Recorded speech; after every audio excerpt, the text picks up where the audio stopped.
Deras, and I call her Debbie. And she's a practitioner at the Agape Church, and she's gotten her master's degree in rehabilitation counseling from Cal State LA, and she's had two businesses. The first one was Passionate Living Now, and presently it's called Synergy Unlimited. In her business, she's a life coach, and she does speaking and workshops all over the country. And she's written a book called Confessions of an Adrenaline Addict. If you please give a warm welcome to Deborah Deras.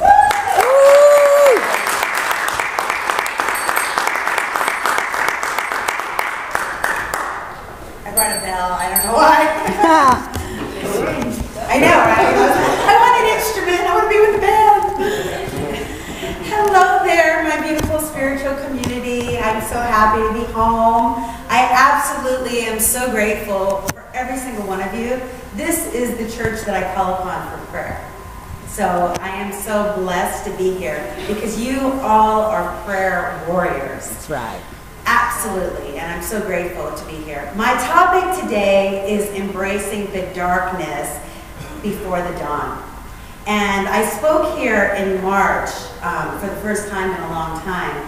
And many of you may not have even known that I was experiencing a dark night of the soul, where no matter all that I had studied in my practitioner work, and my practitioner work really started because of my wonderful mother at 8 years old, who had me enrolled in intuition class, so I could access the power of the divine mind. You know, so I had read the books, I knew the principles, yet no matter what, I kept finding myself hitting against this wall of darkness.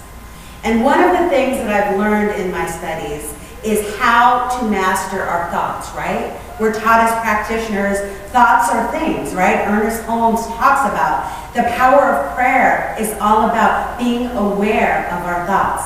But what about our emotions? Because I don't know if you can tell about me and my mom, we're very passionate people, right? So when our emotions are high and positive, it's wonderful.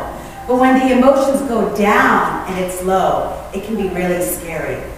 And one of my new spiritual teachers, Panach Desai, I don't know if you're familiar with Panach Desai, he says that we find our divinity through our humanity.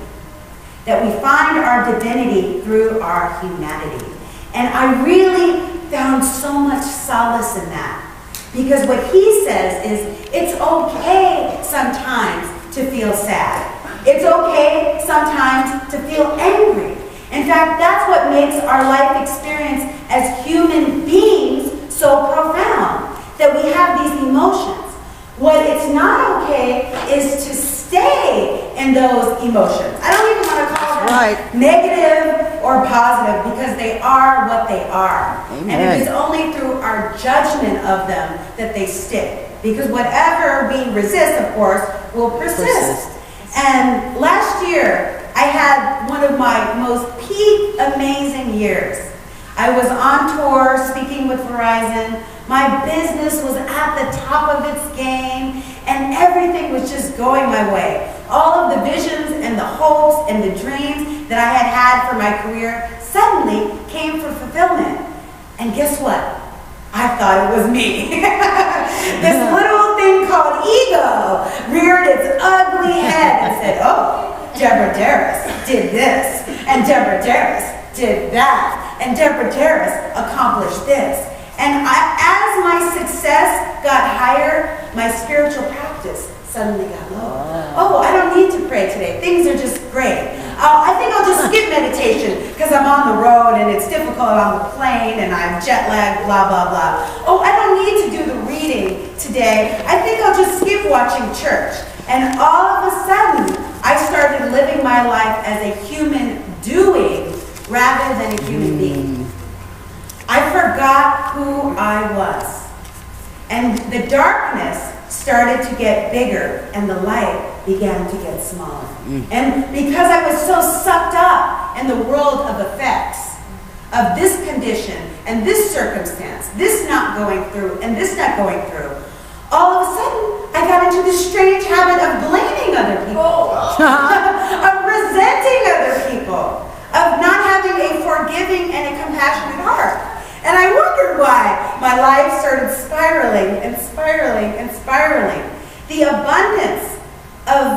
opportunities suddenly diminished. The abundance of peace in my heart suddenly diminished. And I realized it took me a lot longer than I should. I don't even want to judge it. Delete it. Got it. See that, right? It took me a moment to realize, because when I was at the edge of the effect and not the cause, realizing that each of us are individuations of God, divine. My name is Deb. My friend said, that's a divine embodiment of being, Deb. You have to live from that space. And being in this world of effects and getting caught up in the conditions and circumstances, it just seemed like, what was I going to do? How was I going to fix it? You see the problem in this thinking, right? So if I just went faster, worked harder, restructured, rebranded, went forward, all of the things would become aligned. But that's not what we know here, right? That's not the truth. The truth is that our inner world creates our outer world. Amen. And that when we align with the divine power and presence of God, the only source of supply, not the paycheck, not the client, not the job, the J-O-B, but the divine presence, then everything is given upon us. And I just had to get still. And when I got still, like I heard this, I have a very deep relationship with God, like deep. Like God doesn't just give me ideas, God talks to me. Like we have conversations, right? Neil Donald Walsh isn't the only one with the conversations with God, okay? I have conversations. And God said, align. I kept hearing this word, align, over and over, align. And I was like, what does that mean? What should I do? And I realized it wasn't about doing anything. It was about returning to source and being that human being. As human beings, we're called to be compassionate. We're called to be loving. We're called to be peace. It's no accident that every time I come and speak at this church, they're playing Don't Worry, Be Happy, right? Right? Last time I was here, they sang that song. This time I was here, and that's what we're called to be. But in the daily activities of our life, we're so caught up in that to-do list. Okay, what am I supposed to do next? How am I supposed to fix this? How am I supposed to solve this? But when we wake up in the morning and say, how can I be of service today? What can you do to use me? Like that song that was sang so beautifully. When we release and we let go, then all of a sudden, God shows up as our divine employer. That's right. God shows up as our divine spouse. God shows up as our divine real estate agent. God shows up as our divine partner in life. And everything that we think we have to do, and we have to fix, and we have to solve, we can let go and let God. And this is something that I know. This is something that absolutely works. But when you're hit, and you all know this, when you're up against that wall, and you're feeling like, how am I going to pay that bill? How am I going to fix this healing that's going on in my body? How am I going to deal with this relationship challenge that I have? It takes faith to see that light in the darkness. It's like I live in Santa Monica right near the airport, and these little tiny jets that sometimes I think are going to come through my window are landing. And sometimes it's really foggy because we're by the beach. And these pilots are relying on instruments to get them down and landed safely. And we all, as spiritual practitioners, whether you're a licensed practitioner or not, you are a practitioner because you're on this path of knowing God through and as you, as being that space where the vessel for your divine talent, skills, and abilities can come through you, not from you. Through you and not from you. I'm speaking to myself. Through me and not from me. Relinquishing ego, relinquishing control, and that we are doing it. And knowing that it is the power and the presence of God that is doing it through and as us. Then we can use our instruments. Our instruments just like those pilots. We have prayer. And I realize, and this is something so profound to me, because this is a new realization for me. I was praying when all of my gigs were like going astray, because when I was speaking on tour, I got tired, so I prayed to rest. And then guess what? I had no gigs. I'm like, I just want to stay home. Okay, you're home. Okay, then I was praying that, anyway, God answers our prayers. So when we pray, we have to pray righteously and to pray to align. And I realized praying for gigs or praying for abundance was futile, because that is our natural birthright. We don't have to pray for something that's outside of ourselves. Abundance, a gig, a job, nothing. We don't need to pray for that, or even health or relationship. Everything is within us. So when God was telling me to align, you know what that message was? And I have the most divine, I'm so blessed in my life. All the people, I have like living angels in my life, some of which are in this room. And this angel, my web angel, he's my webmaster, but I call him my web angel. He said to me, this is all that you need to know. And he sent me this graphic design. And it was the infinity symbol, which is my logo. My logo is the globe and the infinity symbol. And it said, I am one with God, and God is one with me. So one side of the 8 said, I am one with God. Say it. I am one with God. God is one with me. I am one with God. God is one with me. And that is what God meant when it said alignment. The alignment that I was getting back into was the oneness with the power and the presence that governs all things. That omnipotent, omnipotent, omniscient, omniactive force, if it can hold up the earth, I think it can handle my affairs, right? Yeah. If it can hold up the earth, I think it can help whatever situation you're working with right now. If it can govern all of the universe. Every time I go to the ocean, I'm in awe of the abundance of God. I go to the ocean, I try as many times a week as possible. Nobody is like refilling the water. Nobody goes from the and takes the hose and pours the water back into the ocean. Nobody takes the sand that is all over my house and pours it on the beach and says, okay, we need to refill the sand. No, it is just the infinite, abundant power and presence of God that refills itself. And you know what we have to do as human beings? Having this experience, we also need to fill ourselves up, right? Mm-hmm. Because I know, like me, the book Adrenaline Addiction, it was because instead of expressing my emotions, guess what I was doing with them? I was repressing them by doing too much. And if you repress emotions by doing too much, either you end up burning out because it's repressed energy, or you end up getting depressed. Right? And so when we align with that oneness, we are free. The burden of anything that is on our shoulders, the heaviness that's on our heart, it's released. It is not up to us to resolve it. It's up to God. The ministry that I run at Agape, that I've run for 4 years, is called Freedom Path. And the whole purpose of that ministry is relinquishing fear and embracing faith. Amen. And embracing faith is believing in the invisible, is the believing in the unseen. So before we even know it, it's taking all of that ego that's attached to the outcome, that wants to control it, letting go and trusting.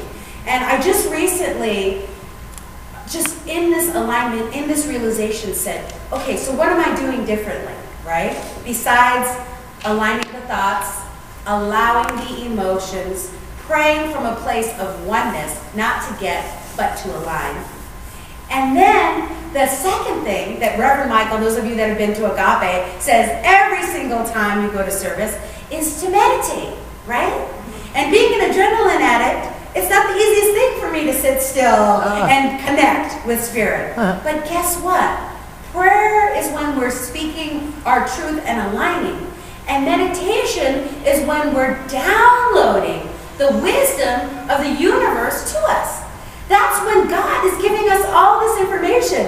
And it's like we have, it's so funny. It's like our Google to all of the answers. You know, if you look for something, you want to know how to do something, you Google it, how to do this, how to do that. That's what meditation is.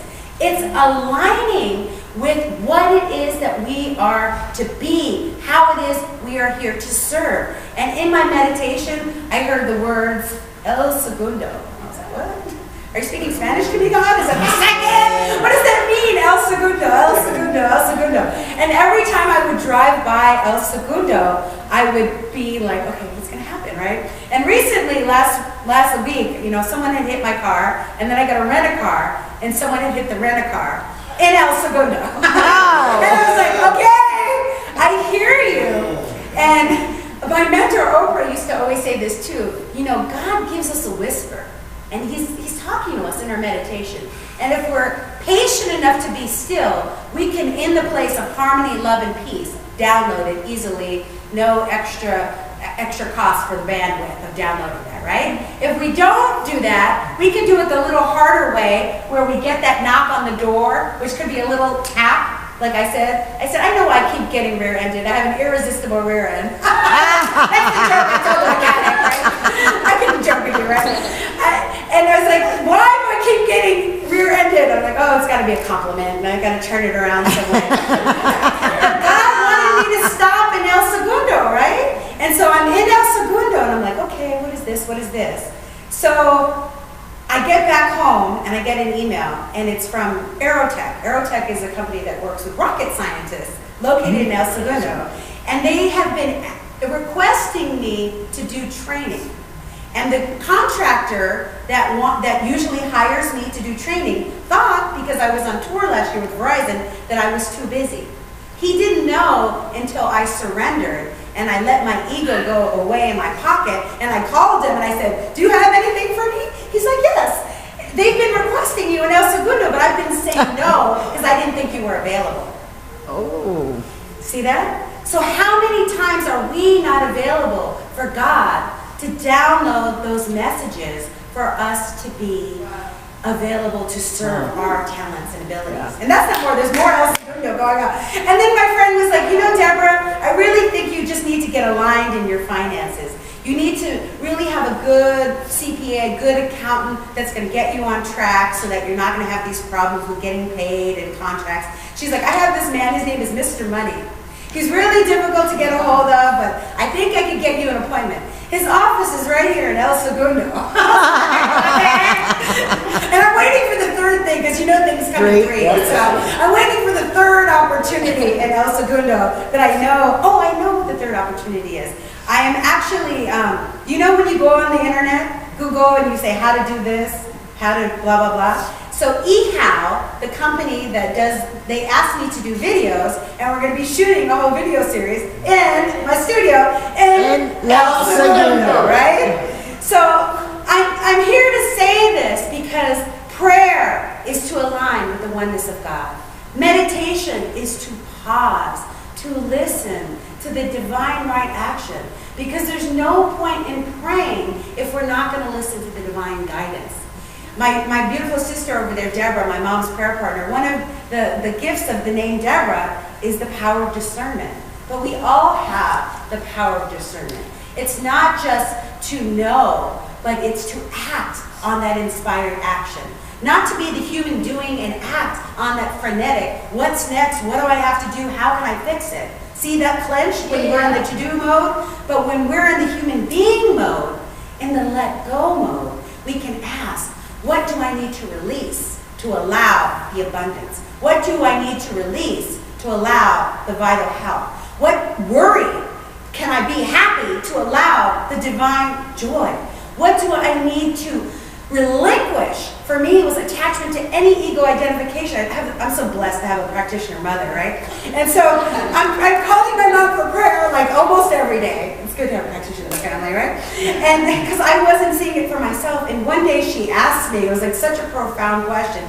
She's like, Deborah, I know you're willing to do this and you're willing to do that, but are you willing to release ego? Remember? Are you willing to? What is she talking about? She's like, are you willing to release ego?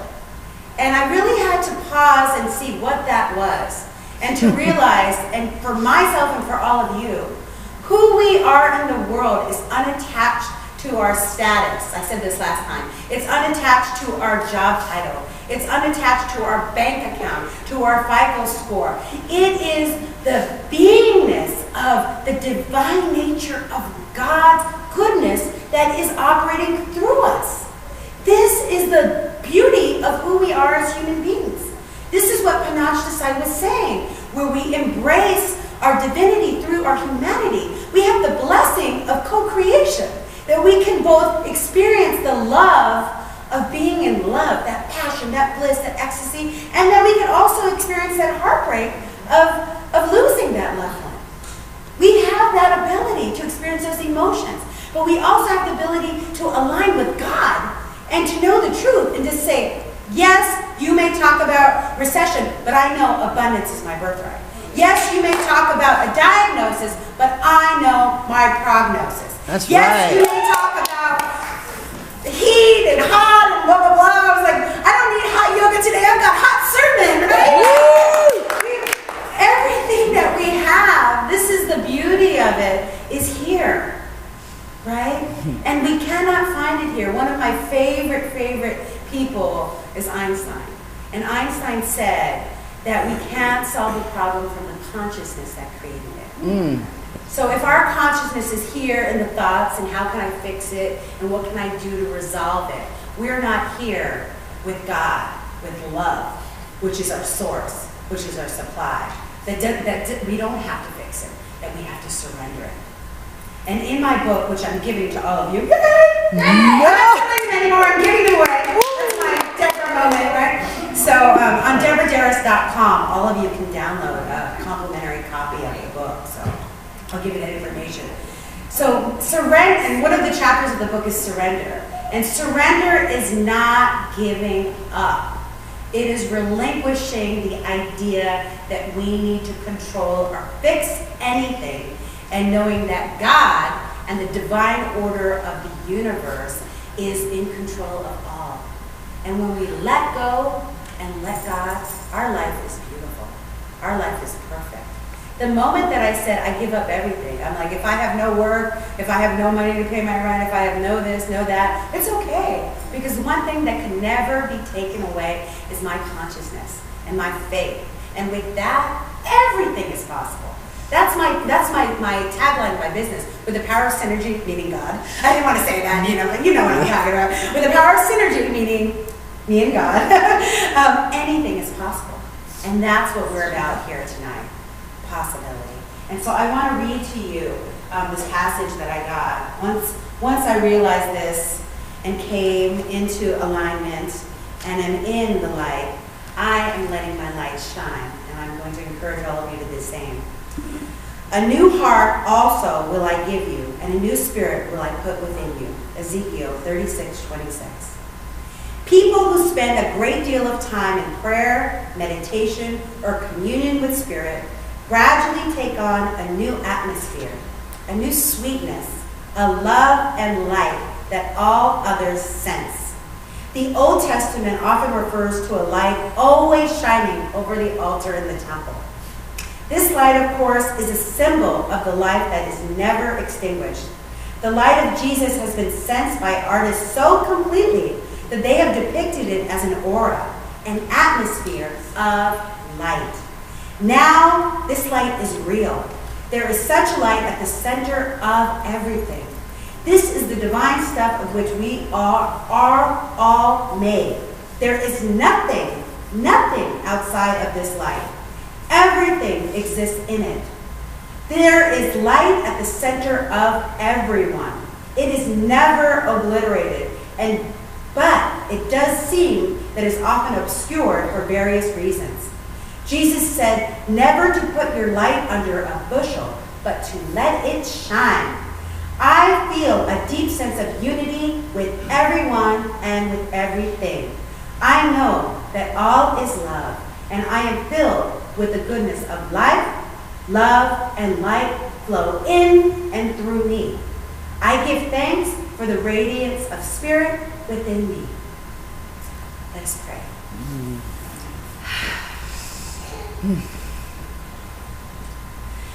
And so how good it is right here and right now just to let go and let God. Just to relinquish all illusion of separation and to tap into that one power, that one presence that is God. that is the omnipotent, omnipotent, omnipower, omniscient, omniactive source of all of creation. Knowing that there is no beginning or no end. That God is the center and the circumference, the Alpha and the Omega. That God is in all, through all, as us. That right here and right now, each and every being here is the individuation, the absolute space, the vessel, the channel, the messenger for the message where God resides. That in the space of unconditional love, in the space of surrender, of relinquishment, of attachment with anything else, that we know our light is the light of God. It is the light that shines even in the darkness. Just like in the reading of that mustard seed of faith gives us that strength and that power and that courage that in any circumstance, in any situation you're going through, that there is that allowance of spirit to take over. That God is at the steering wheel. That God is divinely ordaining everything in your life. That in this space of just relinquishing and surrendering all attachment to ego, to fear, to doubt, to worry, to any separation from the space of wholeness and oneness, that everything that we desire is already within us. Perfect health, perfect vitality, absolute abundance, divine right career, divine right relationships, that everything is from this space of knowing the truth of God is and I am. God is and I am. I am one with God and God is one with me. And it is in this knowingness that we move, we breathe, and have our being. That right now God is breathing through and as us, beating our heart, coursing the blood through our veins, that we are never alone, that we are always at one with God. Take that L and cross it and make it a T and know we are at one with God, at one with the divine power. And so we are so grateful and thankful, deeply appreciative for this opportunity to relinquish anything else that is a burden, to leave it here at the center of spiritual light, leave it on the altar, and know that God is having its way with it. It is done. And so we declare it to be so, knowing the power of our word and our consciousness as co-creating. When two or more are gathered in its name, it is done. And so we declare it by saying with authority, and so it is. Determination. And so it is. And so I allow it to be. And so I allow it to be.